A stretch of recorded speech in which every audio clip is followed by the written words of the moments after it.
It's tragic, really. Shirley, are you here? We all have a story. We are contacting 911 for you. A dark secret wrapped in emptiness and regret. Quite frankly, I'm glad I did it. You know. They took her life. They just can't prove it. The toll. I'm Nancy Simpson. I've worked at KTTS Radio in Springfield, Missouri for over 2 decades. Before taking over as morning show co-host, I served as investigative reporter and anchor in the newsroom for 20 years, many of those years as the assistant news director. I'm also a storm chaser, demanding job physically and emotionally. When I decided to take on this project, I wasn't really worried about interest, not at first. I knew the story was intriguing at the very least. I already had relationships with some of the people I'd be interviewing. It was time. Not my time, although my job is demanding and I'm a mom. It was that this story was over 4 decades old. Investigators, other players in this project, many can't be found and many aren't on this earth anymore. I knew that part would be tough. I'm talking about time in that sense. Shirley's cousin on her dad's side started a campaign, found out fairly recently that her cousin had been murdered and no one was ever held accountable for that. A campaign called Justice for Shirley Jane Rose. She started asking area media to take a look at the case. One TV station did a basic story, but no other takers. The story is very old, and newsroom staff already doing way more with less, like so many other industries. I told her I'd dig in, try to dedicate some time to a podcast project and see what happens. And what I found, many have a connection to this little girl, and plenty are willing to open their hearts and talk about it. Shirley Jane's body was found in an area around McDaniel Lake, north of Springfield, by a man described as a caretaker of the property. That would be Roy Shelton and his friend, Lawrence Thompson. They were walking back from checking on their beaver traps, and they see what appears to be body parts under a clump of trees.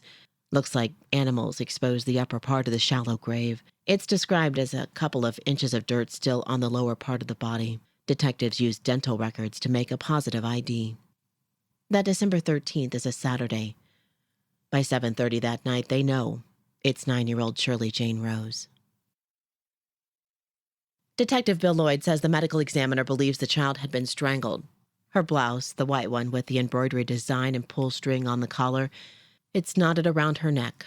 The decomposition is pretty far along according to the papers, and Lloyd says there's no way to determine if she'd been sexually assaulted. He's quoted as saying the body has been in the grave for some time. Investigators sweep that area with a metal detector, but nothing. A full search on Sunday. Nothing. 2 days after Shirley Jane's remains are discovered, a 22-year-old man was given a lie detector test. The results are described as inconclusive. A sergeant tells the paper the man would likely be released unless further evidence implicates him. Another former officer who used to ask about the case, not directly involved, tells me a student from a local Bible college was also questioned in Shirley's murder. Was hinky during the polygraph, never charged, of course. That could fit here. He might be one of the names that was bleeped out earlier. Investigator Steiger from Seattle, he is not big on polygraphs. And since you mentioned polygraph, one of my other pet peeves is these detectives back then especially, and they rely way too heavily on a polygraph. They polygraph everybody and then eliminate people based on the polygraph findings. Well, Gary Ridgway, the Green River Killer, killed 49 people in the Seattle area in the 80s and 90s, and he passed the polygraph back then. Then later DNA proved it was him. So, polygraphs are a tool, but don't rely on them. I worked homicide for 22 years. During that 22 years, I think I had 3 people polygraphed, and they were all people that were allegedly witnesses. And I asked a lot of suspects, would you take a polygraph, just to see what the reaction was. But it's a crush that some detectives use. When I review a cold case, and one of the things when I read, so-and-so was interviewed, he passed the polygraph and has been eliminated as a suspect. And I just want to scream, no, he hasn't. Don't use a polygraph to eliminate anybody, just like you don't use a polygraph to convict anybody. It's just a tool that's way overused, and it was back then especially, but it's way overused still today by people that want an easy out, I guess, or don't know what to do. Do the interview yourself, do a good interview and a complete interview, but don't rely on a polygraph, but certainly don't eliminate anybody based on the polygraph. Shirley Jane and we have the same birthday. I remember that day well, the day I found out we have the same birthday. November 21st. I'd been researching this story for a while, wondering how a little girl, 9 years old, could have such an impact on so many people. On this earth, 9 years, gone over 4 decades, not even close to being forgotten. And we share the same birthday. The newspaper clippings I got off of microfiche at the local library, they are crap. Folds, chunks of tape, scraped and scratched. I printed off the versions and took pictures of the stories with my phone, hoping zooming in would bring me a little more clarity in a pinch. Couple of days into digging through those old stories, I get to a part that talks about the kids in her class asking the principal if he knew it was Shirley Jane's birthday. November 21st. Well, I needed to be sure that's what it said, so I pulled that article up on my phone. And sure enough, November 21st. I just sat there, staring at it. Then I ran to my producer, Jay Lashley, and punched him in the arm. "You're never going to believe this." October 17th, the day Shirley Jane went missing, is also my son's birthday. There are many ways our lives, Shirley Jane and me, weave in and out, and at that point, any doubt I had about pushing ahead with her story was washed away. One friend said, "It's like she's giving you permission to tell her story." Her story, truly, is how her death still affects so many people. You know, the toll. Shirley Jane's funeral was at Whitechapel Cemetery. From the newspaper, a little more than 70 people showed up, including 2 detectives from the Springfield Police Department. Pallbearers carried a simple pink casket covered in pink flowers from the hearse to the burial site. A pink awning was set up graveside. The sun was out. In the preacher's eulogy, he called her a star in the night. In this day of darkness, there are still stars in the sky.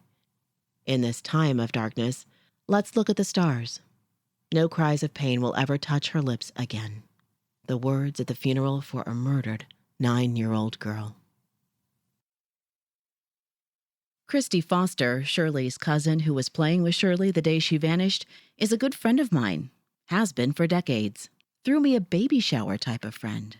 We worked together in the newsroom at KTTS. One night during a road trip, she told me about her cousin's disappearance, murder, and how the case was never solved.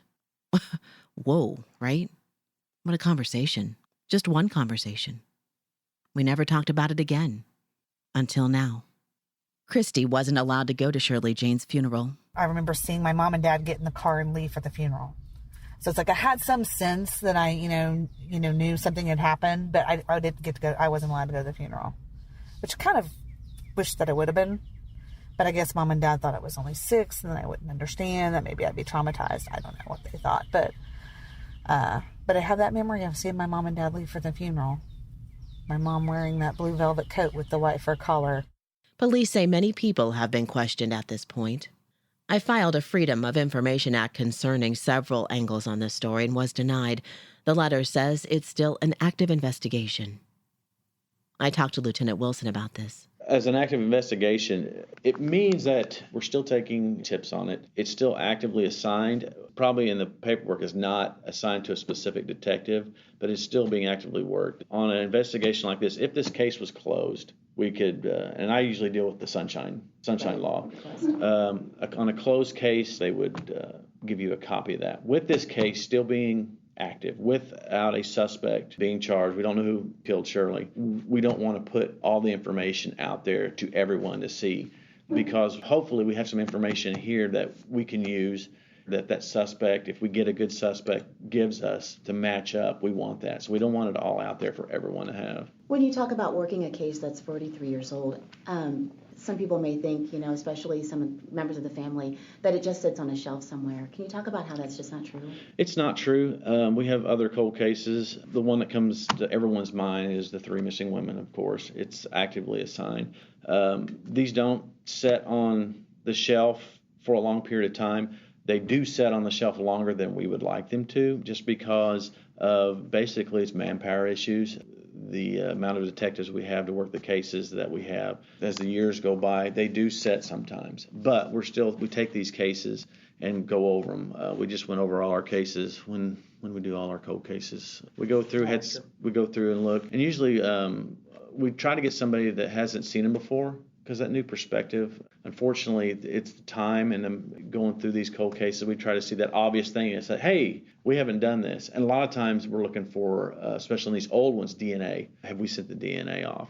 On this case in particular, in Shirley Jane Rose, we have sent hair and evidence off and received nothing conclusive back. And so we're entertaining this again. We're going to look at it. In fact, I was talking to the lab today about sending this up again, just to have them look at it again and say, hey, since the last time we sent this off, has anything changed with technology? So I'm making this a real long answer to your question. Do they sit on the shelf? Yeah, they do sit on there, but we still take them down and go through them and try to find new things.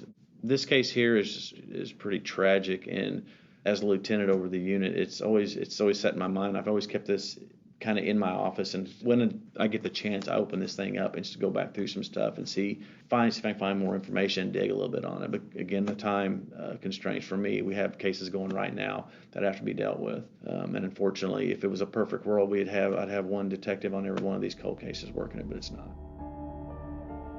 The three missing women. Cases like this, the three missing women, those kinds of cases, they never get resolved. Like the three missing women, I almost want to see that in the news all the time. And it had Shirley's in there, and Shirley's was really short. It had the three missing women story. The three missing women case where officers still take reports.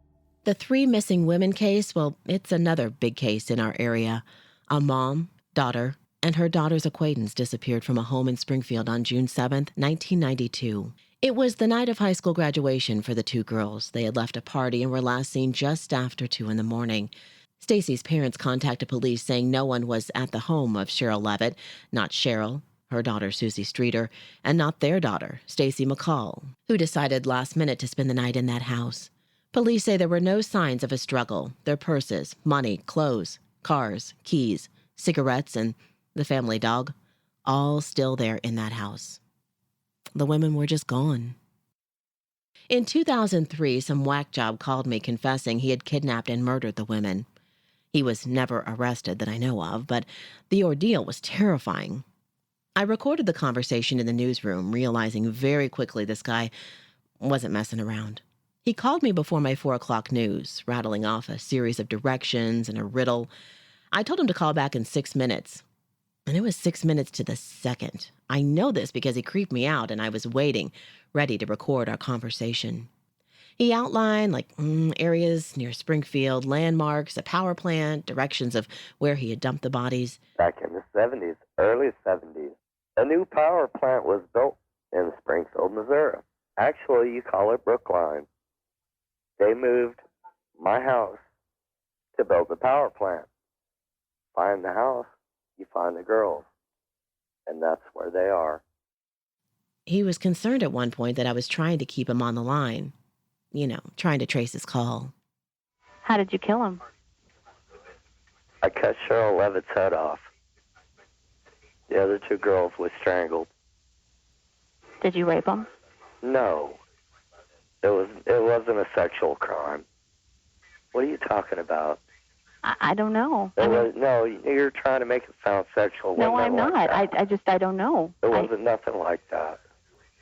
It wasn't about sex. It was about money. Yeah, I had no clue my shift was going to wrap up like this. I just continue asking questions. I was shaking and crying by the end of our 20 minutes. I called the prosecutor, who told me he had thousands of people who said they knew who killed the women, but not one who said, "It's me." He wanted a copy of the tape and wanted to know if we were going to air portions of it. I said no. At this point, it's just some weirdo. He sent an investigator over to come get the tape. I'm laying this all in your lap. Once I hang up the phone with you, I'm done with it. I mean, I'm not trying to rid myself of any guilt because, quite frankly, I'm glad I did it. No guilt. I ain't got a bit of remorse. Are these the only 3 people you've killed? No, well, they're not the first. I never done it 3 at a time, but I kept a journal through this ordeal. In there, I write, "For some reason, this weirdo stood out. It's all I could think about the entire newscast." I was reading the words, but not paying attention to the stories.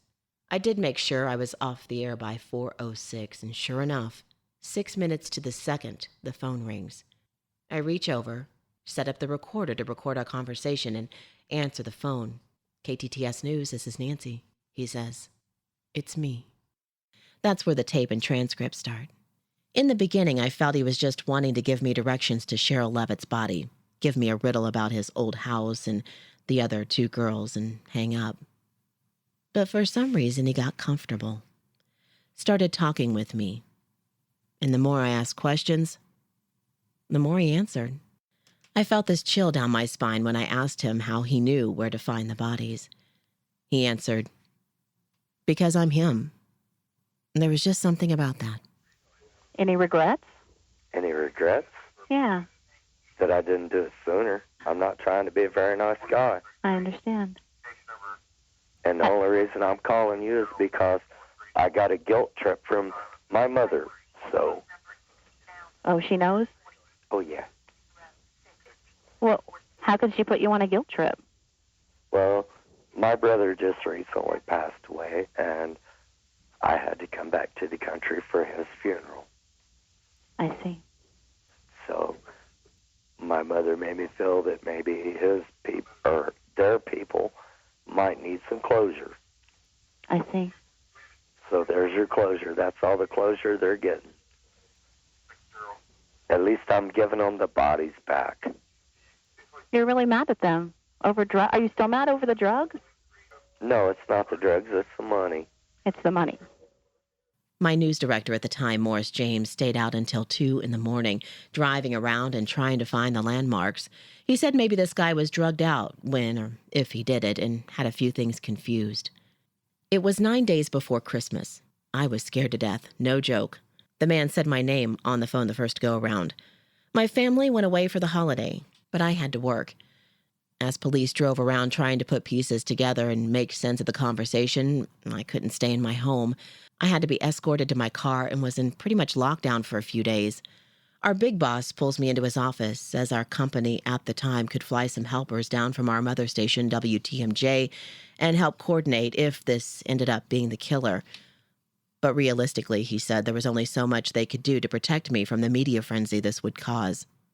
In an email I saved, it says that we were planning on running the interview in the next 24 to 72 hours, getting the green light from the company's attorney. That never happened. The mystery man on the phone had given me a name. It was an inmate in prison. Told me I needed to talk to this inmate to verify his story. The inmate and his buddy were in prison for killing people and burning bodies in barrels. When I called the sheriff at the time to ask him about these men, he used cuss words. Yep. Told me these were bad men, bad men, and to rethink whatever it was I was digging into. Why you're calling now? Do you Well, just want to tell somebody? Yeah, I kind of felt the need to let somebody know. Why did you do it? Drugs. Because the old bitch owed me. What about the girl that the innocent girl, as they say, the one that was just kind of tagging along? She was just she happened to be there. Wrong place at the wrong time? She happened to be, get off of me. She happened to be there. Will you tell me where the other 2 can be found? I just did. Oh, the power plant, the house. Okay. I just did. Why is the lady somewhere else? Well, because the other 2 were an afterthought. Did you think about letting them go? Yeah, actually I did. Why didn't you? Because I couldn't. But I will tell you this. I'll give you a little helpful hint. They didn't move the house too far from the power plant. You got a 5-mile radius. Are you going to be leaving the country soon? Is that why you're confident enough to call? That's right. Were you alone? No. Aren't you putting your friends in jeopardy? No. No. One of them's already, actually the only other one's on death row. So, one's dead and one's on death row, so. It's just you. It's just me. You need to personally go there and talk to him. I'll be speaking to him within the next 20 minutes. So I called my contact at the Department of Corrections and asked to get a message to that inmate. Police were watching. Yeah, they were watching. They called me and said if this man in prison said he would talk, but only to me, then I was going. And they were going with me. Holy schnegies, right? Well, the inmate didn't call me back, but his mama sure did. Yep, she was very pleasant to me, saying her son had been good in prison and just wanted to do his time and get out. She tells me she agrees that if her son had any information that I had to ask. She said he'd be calling me tomorrow. And that didn't happen. Apparently, she was not so friendly to police, saying they were not going to pin these murders on her son and that he wouldn't be talking to them from prison in Moberly. The ashes that were scattered after the bodies were burned in barrels were scattered near the area where the mystery man told me he dumped the 3 missing women. A detective called me and said some officers were headed to the prison. This would have been Christmas Eve, and thought about taking me, but reconsidered. He says he thought he'd be doing the case and the families an injustice if they didn't try talking to him first. He says he checked the inmate's phone log. I was the only one who called. The mystery man had not, as he said he would. He was convicted of cutting 3 people up and putting them into 55-gallon drums. You need to go personally speak to him. I'm going to give him your name. He won't talk to nobody else. He's on death row. That inmate is not on death row. I didn't get much of an explanation about this mystery man in the end. Active investigation. Police told me the man who called me was from this area at one time, but had moved to another state. He was drunk or high, and that's about all of an answer I was given.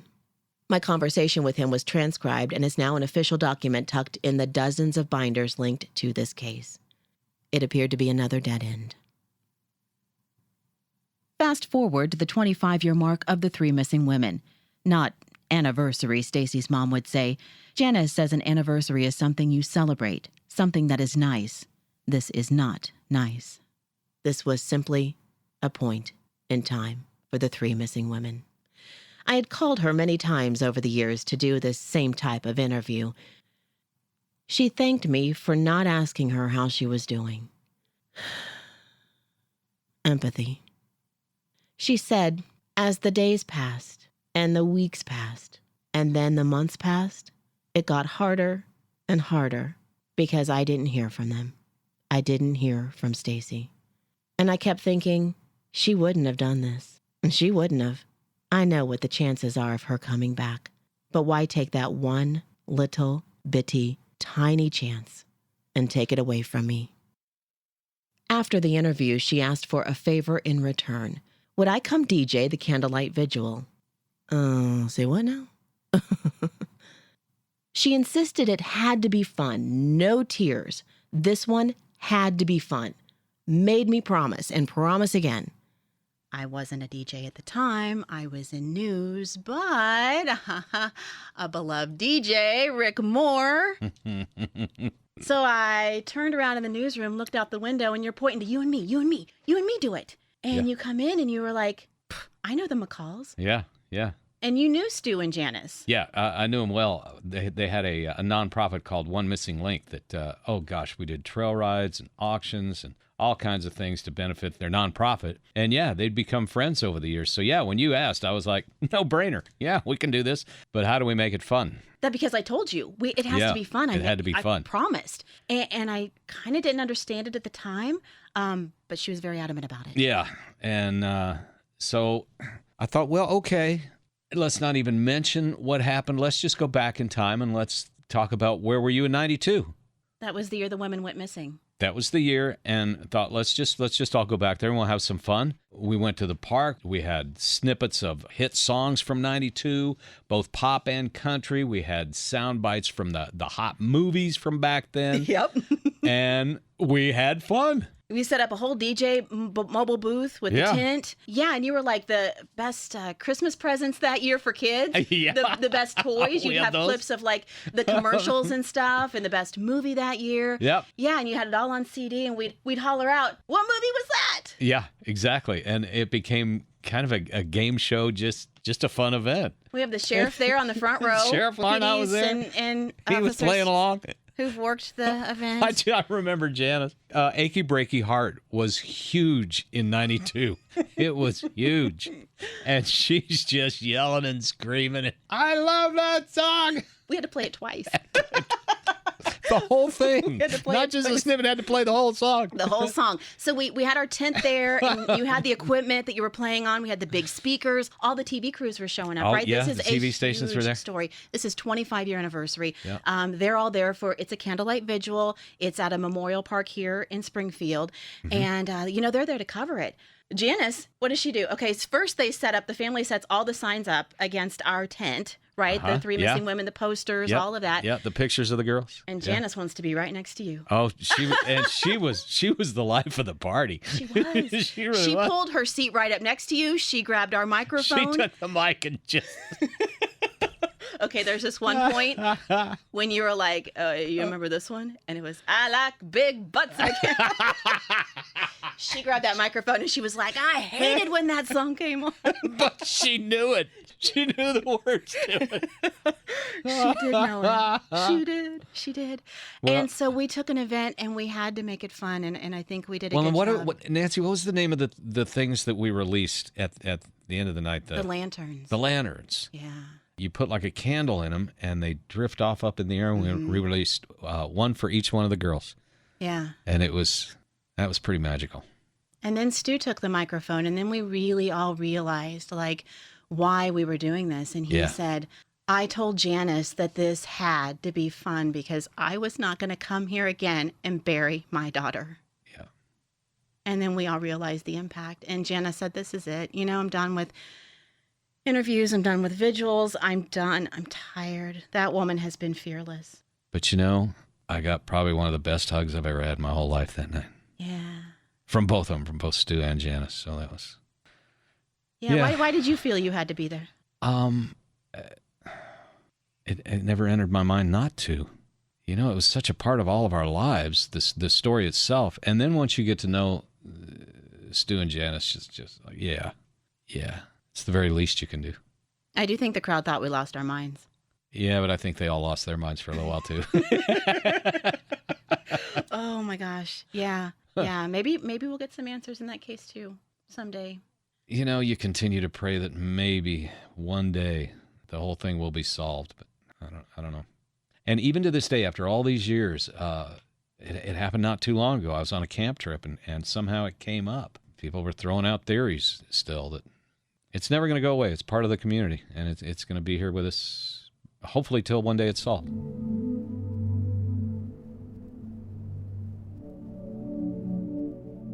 Why?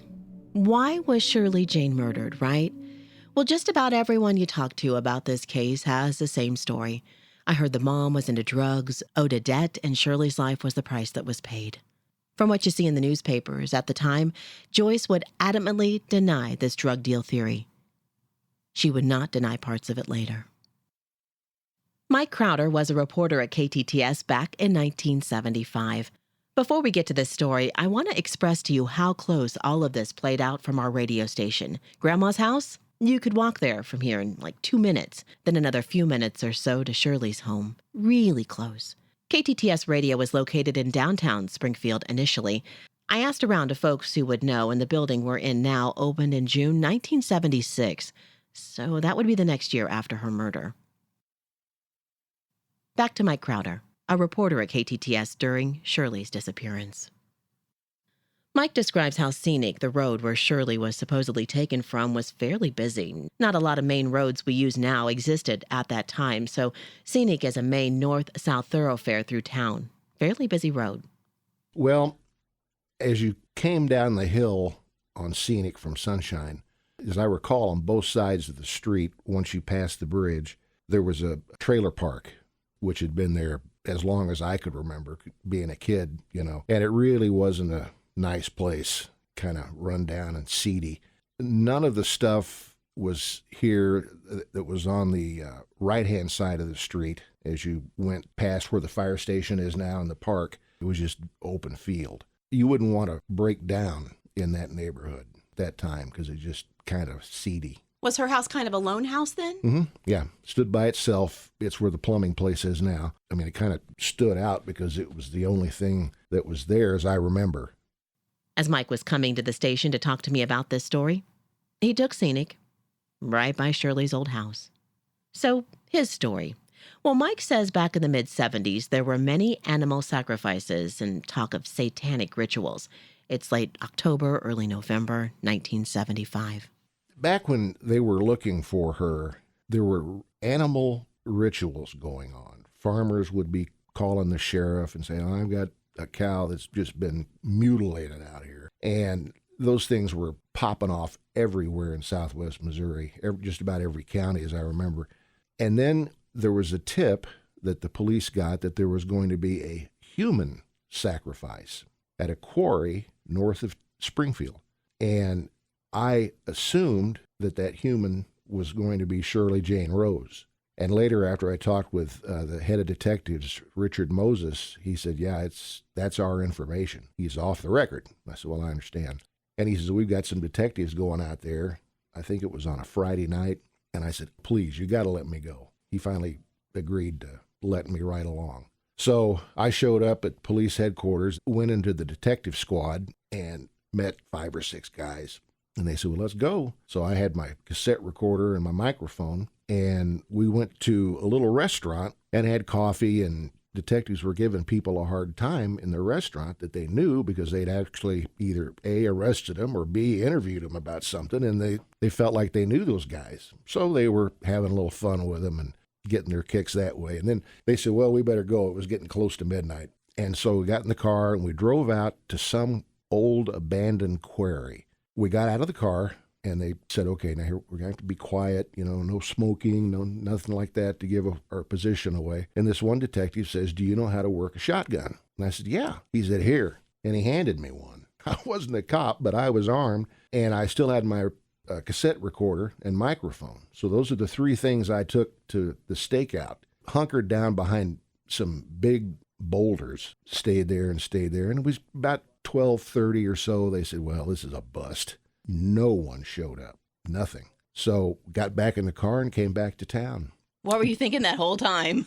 I didn't know what to think. I didn't know what was going to happen. They were going to start shooting if the people that showed up were real bad hombres or what. The whole scenario. But then it was, okay, let's pack up and go home, which I was kind of grateful for. It was a trip, I'll tell you, and I, to this day, remember it.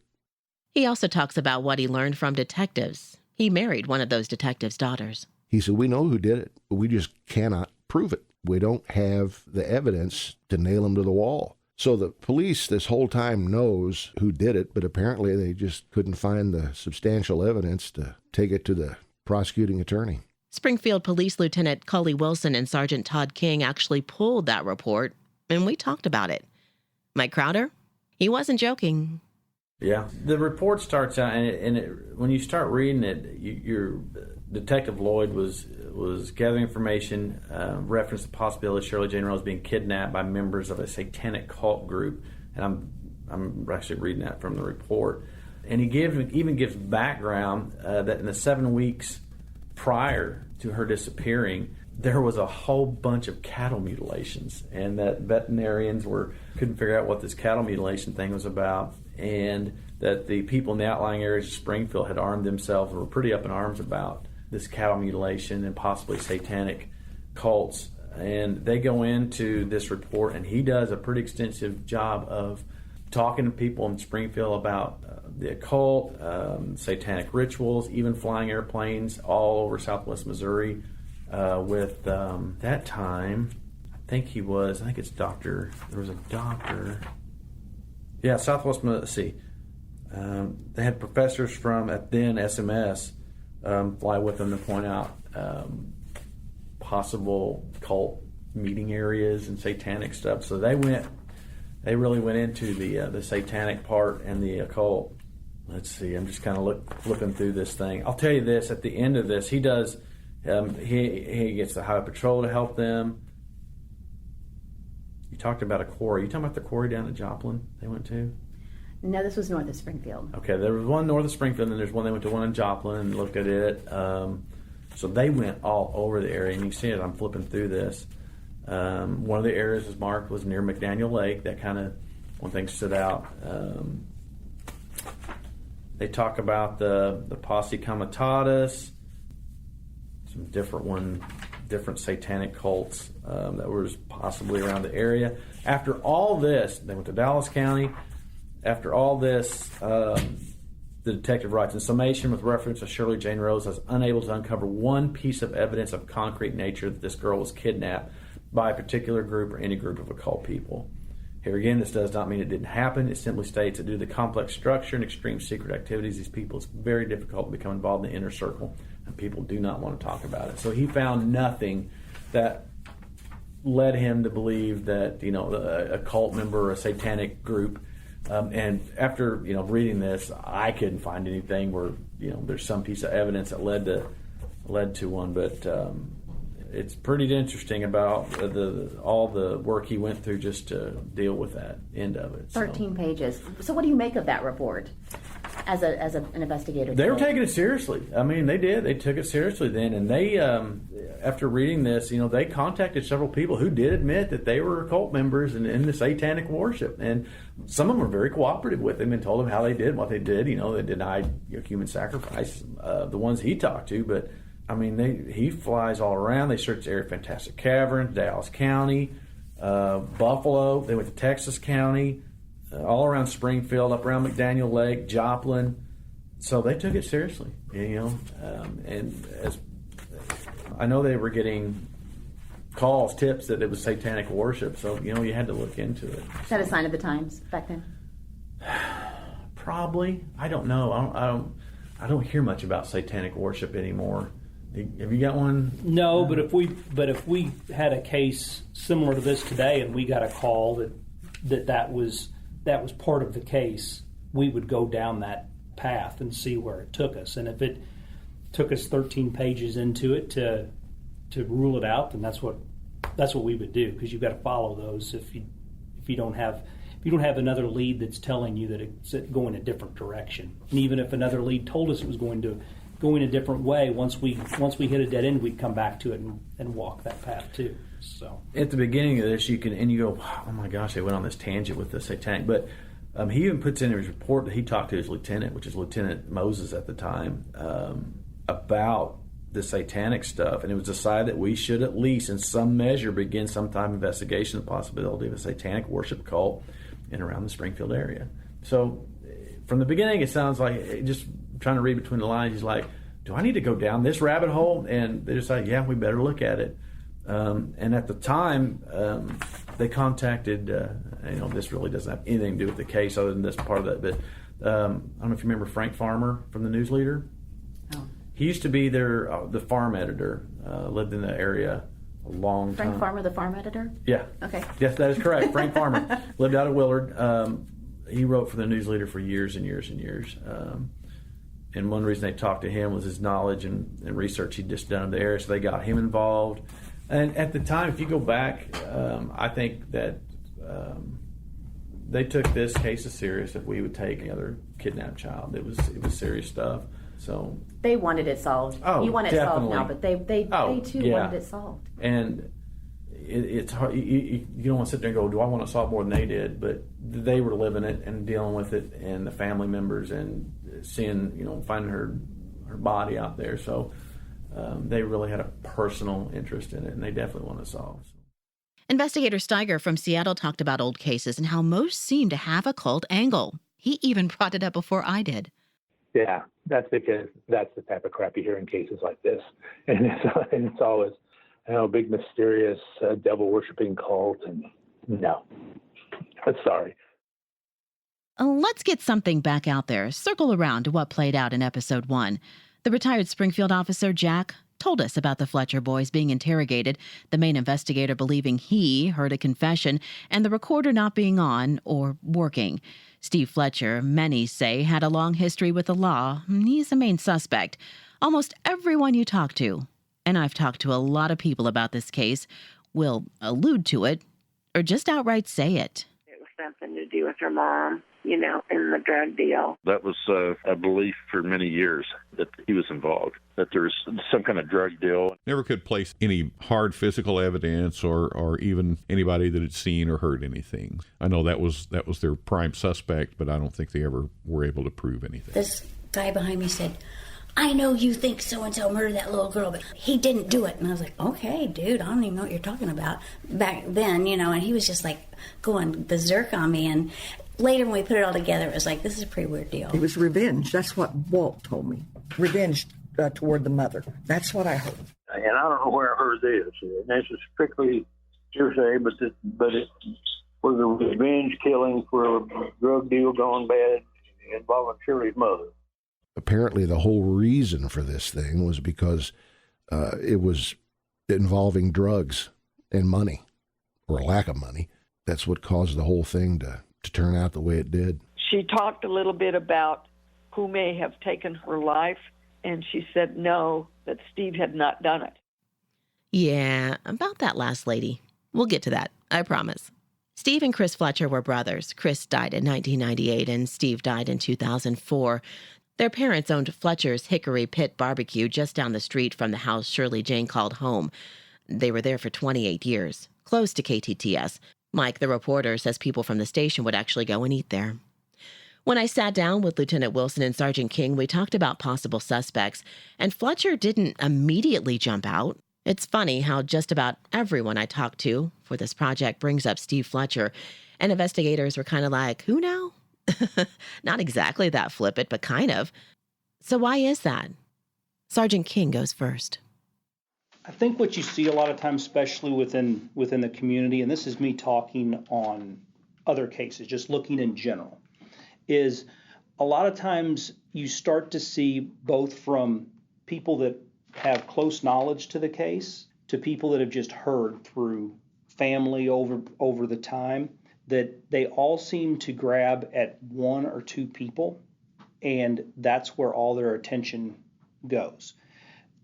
It's no different than with the 3 missing women or some other cases that we have. There are certain people within those cases that they seem to gravitate towards whatever that may be. Whatever, maybe it's how they were looked at back at the time of the crime. Maybe they have some responsibility for the crime, whatever it might be. But it's almost as if family, friends, and community gets more tunnel vision than the officers do. And I think the reason that is because they don't necessarily have the insight that the officers do with the whole picture when they're doing their interviews and they're putting everything together. They only have bits and pieces of it, and then they hear secondhand other bits and pieces of it. And a lot of times they try to make it fit what they already know or fit somebody. So sometimes that's what we see happens. Now, could it be just the opposite and Fletcher's completely 100% involved? It's very possible. But as investigators, we don't like to say, everybody's saying it's him, it's got to be him. Because we found too many times in the past that family and friends are focused on one person, and we find it's somebody completely different that they're not even aware of. And we've had to go sit down with the family and convince them that it wasn't this person, it was this person based off of the evidence and what we have.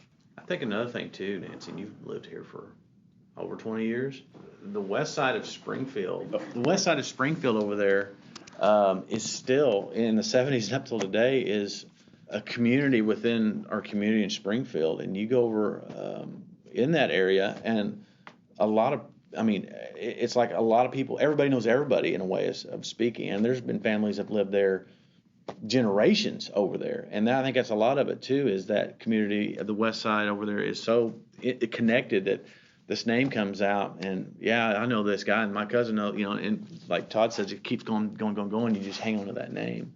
And I think that's part of it too. So I have that other Joyce. I know, 2 Joyces in, right? Shirley Jane's mom and sister. But here we are. And this story is important too. We've talked about her before, Joyce Morton. Joyce Morton lived a couple of doors down from Shirley Jane's granny's house. Her husband, Walt, was a Springfield police officer. on the force for many years. He gave polygraph tests in the 80s and 90s.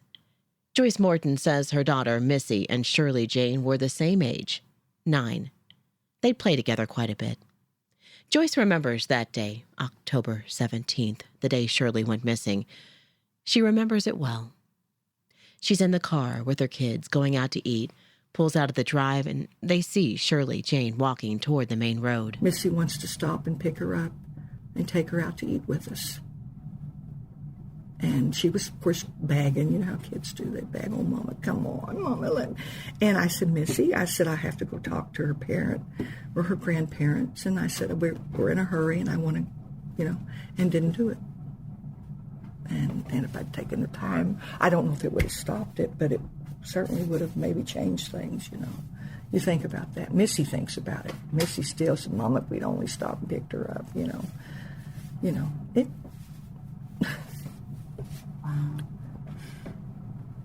Really an ugly thing.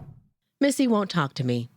Her mom tells me Missy hasn't been feeling well, and this story is just something she doesn't want to rehash right now. Your friend is found murdered. You're a kid. I get it. It's okay. I did ask her questions through her mom, though. Missy says they met Shirley as they were pulling out of the driveway on Lombard. Missy waved at Shirley. They watched her turn south onto Clifton. This is also the path the bloodhound would put Shirley on. Missy says that was the way Shirley always went home. Missy was very clear about what she remembers. That path, well, it makes sense. It keeps Shirley off the busy road for longer. But if you'll remember from earlier, it again takes her away from one of 2 intersections where a witness says he saw her walking in a blue Chevy following her. He told police it was at that intersection he made eye contact with the driver, who saw he was being watched and took off. This takes away that intersection, unless for some weird reason Shirley Jane walks a block away from her house before backtracking down a busy street. People say that wasn't like her, to get sidetracked. I don't know. From the information I have, it's hard to make that fit. Missy calls Shirley's brother, Joe, Shirley's protector. He was 13 when she went missing. Took her to Granny's that day, the papers say. Missy says Joe let her know what a nice life she had compared to their life. Missy was very clear about what she remembers. Joyce Morton says Missy had a birthday party in June that year that Shirley went missing. Shirley shows up at the house with matching shirts for the girls. I've got pictures of her. She came to my daughter's birthday party that was in June. I've even got the shirt that she gave Missy. She bought her the same outfit she had, and they dressed alike. After that was between the time from Missy's birthday in June to whenever she disappeared. They had outfits that matched, and I've still got the little shirt in there that Missy had. I couldn't part with it. You still have it? I still have it, yeah. And that's something. When you talk about the toll on Joyce Morton, for her, it comes in waves. It hits on so many different levels for her. Not long after, weeks, really, after Shirley Jane's body was recovered, Joyce Morton says her family put the house up for sale. It was just too much. When that happened, everything just changed, and my husband and I both knew. We talked about it, that, we couldn't live there anymore. We just could. It wasn't because we didn't like the neighborhood. It wasn't any of that. It was because the memory. Strictly the memory. It was so ugly and so awful. It was like we had to get away from the memory. We had to get away from that. And he went out and he found the house. He went out and found this house and said, I found her house. And I went over and I seen it. And I said, okay, that's great. Plenty of room for 2 kids and 4 people in our family. And so we bought it. And when it was in January. So you can see a month later, we got this house, went to the realtor, because he found it. He was driving and found it. and I guess he was looking at houses that were for sale. And we called the realtor, and bought it. Just like that. And we were in here by April. Joyce Morton is a police officer's wife. She says she pushes this stuff down and tries not to think about it. But she's thought about it plenty. Her son is there with us. He's letting the dogs out and doing some dishes. That's what you're hearing. But see, I think when they're going down, he's going down Scenic. If she's walking here, he'd had to get her, pull over, get her to come around to that side. There's cars. That's a busy street. How would he get over there to get to her unless he pulled in somewhere? I imagine she was probably on this side, but that was my thought, was she'd be on the west side. And whether she came down this road or whatever and just went over, she would have... he still, he'd had a seat between him and the door. See, I think he knew her, and I don't think she was afraid of him. I don't think she knew to be afraid. Or he picked her up at her house. She was there, he arrives home, and he comes in, in there and just grabs her from there and takes her. Nobody's home. And back to that. We've asked ourselves this, and others have certainly brought it up. Lieutenant Wilson says, Shirley may have, but it makes more sense to be picked up on the main road. But her making it home can't be ruled out. Remember? Did she make it home and somebody in the house took her? So yeah, we have to keep that in the scenario, because nobody's saying, yeah, that was Shirley Jane and she was talking to this guy in a blue car. Could she have made it home? Possibly. From the investigation and the officers' interviews there's no direct evidence that she did. If you believe the bloodhound on Clifton, then maybe you believe the bloodhound when it stops in Teresa's, her friend's, driveway and indicates that's where Shirley's trail goes cold. If you believe the man who saw Shirley a block further away from her home and not the bloodhound, then you have to ask, did she make it further down the road toward her house? To her house? I'm not saying the family had anything directly to do with her disappearance. I'm just asking, did she make it home? I don't know. No one saw her get in a car or be pulled in a car. At least no one's come forward to say they saw that, and that's an undisputed fact. Joyce Morton talks about how busy Scenic was back in the 70s. I don't know that I would have ever let my daughter, I think about it, which I've let her walk. I think there might have been a time I'd let her walk up to the store. There was a store on the east side of the road that wasn't far from our house, and somebody should go up there and get candy or something. I don't think I would have ever let my child walk down a busy street highway like that, not at 9 years old. She describes Shirley Jane as the sweetest little girl, well-mannered, never squabbled with the other kids. She was a darling little girl. Anybody would have she's just adorable. She's the cutest little thing you ever seen. She was just a little doll. And it's just such a terrible shame. She never had a life. She never got, my daughter's had 3 kids, and now I've got great-grandkids from those kids. Shirley never had any of that. Shirley never got that opportunity, and it's just really, really sad. After the murder, Joyce Morton says she got a degree in sociology and criminal justice with an emphasis on juvenile justice. The toll? She didn't even realize it, only after she started talking with me. Well, I'll tell you something else that may have influenced me, because it's funny, I started school, I went back to school at 28 and got a degree in what? Sociology and criminal justice with the emphasis in juvenile justice. And I did a paper, my final readings was on sexual abuse. But this did impact me, because criminal justice, the only area I really cared about was the juvenile justice. And so, 28, I went back to school after we moved over here. And got a degree in something so specific. Yeah, crazy, isn't it?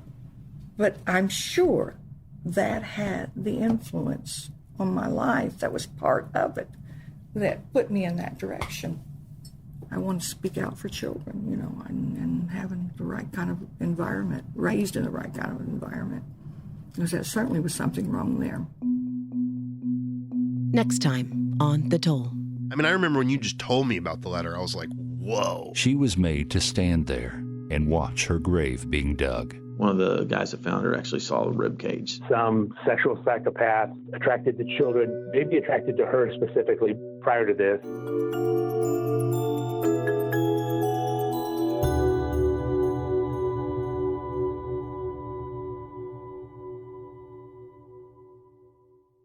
If we've got you hooked, make sure and subscribe to The Toll.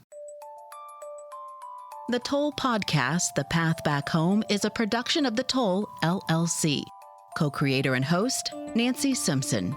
Co-creator and executive producer, Jay Lashley. Technical producer and audio editor, Kat Morgan Gaines. Marketing manager, Pamela Shelby. Web design and digital creative director, Shelby Powers. Technical analyst for digital strategy, Christina Oswald. Special thanks to Eliza Blackwood, transcriptionist, and Austin Robertson, voiceover. Original theme by Jay Lashley. Additional music by FirstCom.